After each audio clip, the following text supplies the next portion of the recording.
Animal Hospital. Now, I'm sure that if you're watching this video, you have some semblance of what Animal Hospital is. However, if you don't, I will provide a brief explanation for you. Animal Hospital classifies itself as a survival game. However, in this video, I will be referring to it as a survival horror game, as one of the main aspects of this game is horror. In Animal Hospital, you are a new hire. Your job is to check in patients and treat said patients. It's pretty straightforward. However, the game has a bit of a twist. Some of these patients are what you call anomalies. You have to figure out which patients are anomalies and which ones aren't, and then act accordingly. There's no one definitive way to see if a patient is an anomaly. You can use the cameras, you can take a photo of the patient, you can use various other signs to figure out if the patient is an anomaly. However, you have to rely on your own intuition in order to do so. That mechanic in specific is the main focus of its advertising. The anomalies. The creepy guys. The horror. However, other than that, it's pretty straightforward. In order to get a game over, you either have to kill 3 patients or drain all of your sanity. In both instances, your game will end and you will have to restart. So, now that we have a basic explanation of what Animal Hospital is, let's get into the review. Let's start with the gameplay, since gameplay is one of the fundamental parts of video game design. This game is heavily multiplayer-sided. It's one of those games that is made specifically for you to be able to play with your friends. And guess what? There's nothing really wrong with having a game centered around being able to play with your friends or random strangers you meet. However, because of the inclusion of the sanity meter, and because your teammates are able to die on their own, there will be a point in time where one of the 4 people who is playing will eventually have to go solo. And guess what? The game isn't as fun solo. After all your friends leave, it's kind of a slog to get through, especially when you've seen all the content in the game there is to see. It's more so just a matter of waiting until either your sanity runs out or you accidentally give someone the wrong medicine. There is little to no point of interest past the point where everyone else in your team dies. And it's even worse for people who want to play solo. While, yes, this is a multiplayer game, allowing people to play solo should still be an option, and it should still be a fun option. It's an option to play solo in this game, but it's not necessarily a fun option. A good multiplayer game should still give a user a good experience when they play solo. Because when they have that good experience while playing solo, they will want to play it with their friends more often. And they'll want to show off how good they've gotten and, hey, I was able to do all this while solo, let's see what we can do in multiplayer. And it's just an overall more enthusiastic experience when you actually make the game fun to play outside of multiplayer. Many multiplayer party-type games do this really well with the inclusion of bots. However, I know that bots are very complicated, and they're not always an inclusion that you're able to add into the game. However, even if the developers of the game do not want to add bots, there's still other ways you can make a game fun for solo players. You could add engaging mini-games that aren't just clicking buttons and picking up items. You could add more events in general to give the player a change of pace. Maybe you could change the balancing of the game slightly once the game detects that there's only one player left in the server. Or maybe there could be some exclusive dialogue once there's only one person left. Give the players a reason to want to continue playing solo, while also making it engaging enough for them to want to do this more often and for them to want to invite their friends. However, this is a multiplayer game on Roblox, so I could understand why they probably did not want to implement this. It could potentially, in theory, impact revenue. However, there are still other flaws with the gameplay that I would like to talk about. First of all, the gameplay is a lot of just clicking buttons. It feels like the same thing over and over, but just remixed slightly depending on where you're at. And while the events do improve on this and make it an overall better experience to play by forcing you to walk around and explore, it can still feel very monotonous at times. Also, while this is just a personal gripe with me, the game does not have a rejoin button, which makes it way less accessible to players with lower-end devices. Now, I get that they probably do not want to implement this at the moment, as Roblox is implementing a new ID system for games, which will make it way harder for anyone with the game that does anything involving players to do anything. Once the update is out and once everybody has learned to use it, I feel like it should be something that should be implemented. And finally, a gripe that many people have, and is one of the main criticisms of the game in general, it is very pay to win. Like, while it isn't as bad as some games, cough cough grow a garden, cough cough, it's still there and it's still a problem that needs to be addressed. Things like re-rolling items or the ability to get a gun with Robux. Both of those things are extremely overpowered. And while they're not necessary, they're certainly nice to have.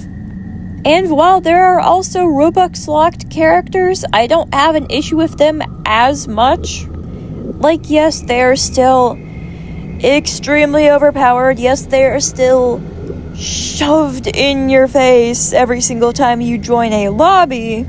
However, with them, at least, there's the added plus that they aren't advertised during an actual game. But yes, both the characters and the in-game items that are constantly advertised to you are extremely pay-to-win and should be addressed.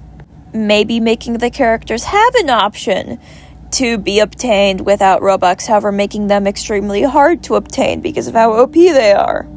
Or maybe adding rerolls as an actual item in the shop at some point. Or maybe having an item that increases the chance of a weapon appearing in the shop. And now, before we move on to the next section, I do want to say that the developers have addressed this kind of. There was this developer product called Jump Scare All. It would be activated by clicking one of the masks around the area, either by just clicking it on mobile or pressing E, and it would prompt a Game Pass to pop up that, when bought, would jump scare all the players.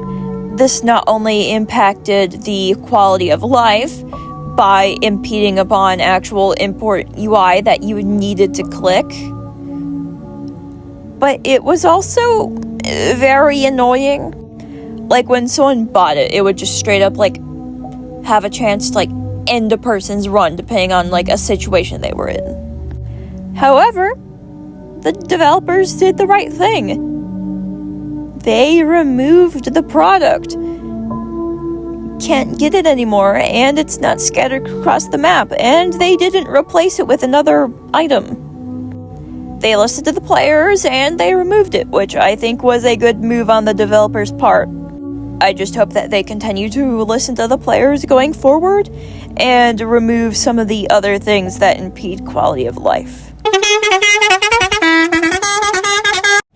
Since we just talked about how pay to win the game is, I figured I would talk about the pricing of the game passes and developer products. In my personal opinion, most of what is priced is fairly priced. I personally do not have an issue with the prices.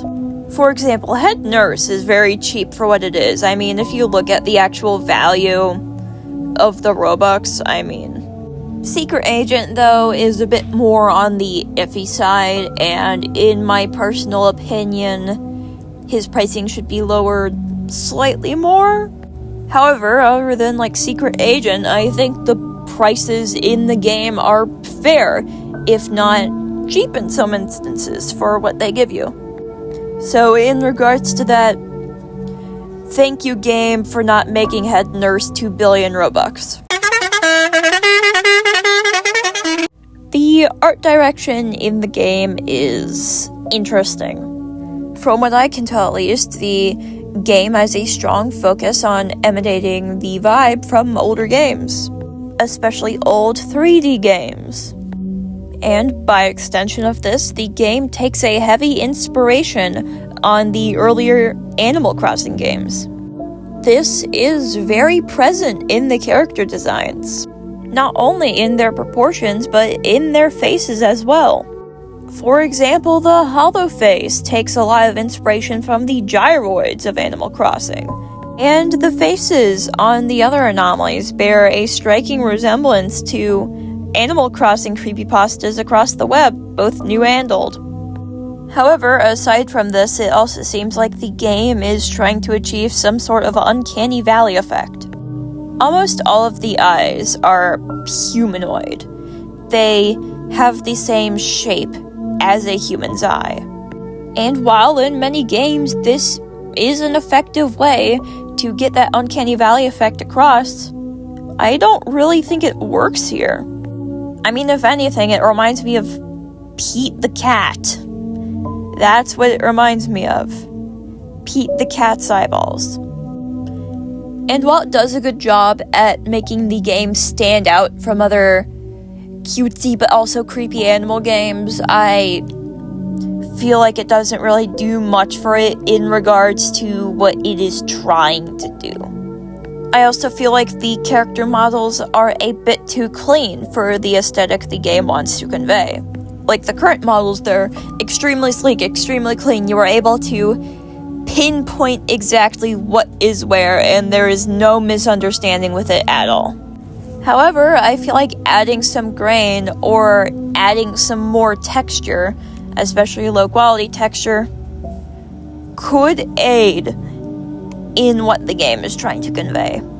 And while I like that the game is trying not to be over the top with what it has really isn't good enough for the emotions it wants to convey in the player. The designs of the major characters struggle with many of the same things as the art direction struggles with. However, they also have their own unique ups and downs as well. Many of the major character designs in the game suffer from the same I'm trying to look like I'm part of the uncanny valley and I'm failing miserably. I feel like the only character that actually gave me some sense of oddity was the Doctor, and kind of Blarney, but we'll get into him later. However, I feel like the Doctor only really works because he is a subversion of what we see in the game for the first time. Most of the characters at the start of the game have ears and mouths. However, the Doctor doesn't really have any of that. He has no ears present at all, and his mouth is covered up by a face mask. And his eyes, something we also expected to see present, are slightly different than what we get at the start of the game with the other characters. While his eyes do follow the same basic structure of trying to mimic a human eye, they also have kind of a subversion to them. While he does have all the basic parts of a human eye, his irises are totally white, and the game makes that obvious. The character of the Doctor creates his own uncanny valley by subverting what the characters that already tried to establish an uncanny valley did. He is one of the first major characters we see, and he does a good job at foreshadowing what's going to come. I can't really say the same for Rathu, though. He is a pure black mouse with a white snout. Now, and this is probably just a guess here, I assume the developers probably wanted us to look at Rathu and assume he is an anomaly because he looks very similar to the main anomaly in one of the thumbnails, the Stalker. However, his design doesn't really come across this way. We never really see any other rats or rodents in general in the game aside from him, so instead of subverting our expectations and giving us a genuinely creepy character that just so happens to not really be a threat, he just looks cute to most people. Most people I've played with think he is cute and the most adorable thing ever. His design does the opposite of what it intended. And this is likely because, again, he is one of the only rodents we see in the game at all. So instead of being creepy because it subverts the expectations of the player, it just establishes a pattern. Rathu is the first rodent we see in the game, so therefore, all the other rodents are probably going to look like him. But he doesn't even compare to one of the stupidest character designs in the entire game. Ron from Accounting. Why does he have hair on top of hair? None of the other characters have this. Did he buy a wig and just slap it onto himself? Does he have a bald spot under that wig? And yes, Ron from Accounting is supposed to be suspicious. However, he doesn't look suspicious because of his actual character design. It's because of the fact that he has a giant briefcase with red letters plastered across it. That's what makes people think he is suspicious, not his actual character design. However, luckily, not all of the character designs are as bad as Ron from Accounting. Take Blarney, for example. He is a white-furred animal with a couple accessories, a mustache, and no mouth. And while the white on his design could potentially be used to lure you into a false sense of believing that he is just an innocent man who wants coffee, the fact that he is missing a mouth and the fact that he accessorizes himself so heavily as opposed to other characters tells you that this may not be the nice man who just wants coffee that you think you've been talking to the whole time. It presents an interesting duality, and again, the strength of his character design is the fact that he breaks standards and expectations set by other characters in the game. The fact that he doesn't have a mouth, the fact that he heavily accessorizes himself, the fact that he has this unusual mustache are all signals to tell you that something isn't right about this character. And I think with the limited freedom that you have in a game like this, where you have all these constraints, Blarney is a good use of those constraints. Also, I should probably address this. The monster designs kind of suck, I'm sorry. They are not scary at all. I mean, the character designs in general aren't really scary, however, the things that actually are supposed to make you a little uncomfortable don't really do that job well. They look like they came straight from a Rubber Hose cartoon. And, I don't know, that just doesn't really do it for me.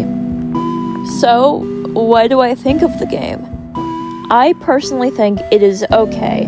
It is not the best, it is not the worst. Many of the game's problems stem from the fact that this game is still in very early development and is trying to find its identity. Right now, it's still going through growing pains, and I can understand that. Personally, despite this, I still find it fun to play in the right circumstances. However, I feel like it could be even better if they took the right measures or experimented a bit more.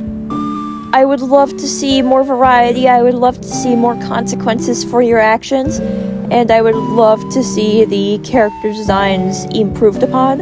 However, it is still good for what it is at this moment. Also, to anyone who moved to this game from Dandy's World, please stop complaining that it isn't Dandy's World. This is a completely different game in a completely different setting. Let it be its own thing. Oh yeah, and also, anyone who's been complaining that, oh, this horror game should have more blood, oh, this survival horror game needs to have more bones. This is not your favorite analog horror series. This is not your favorite retro horror game. This is its own thing.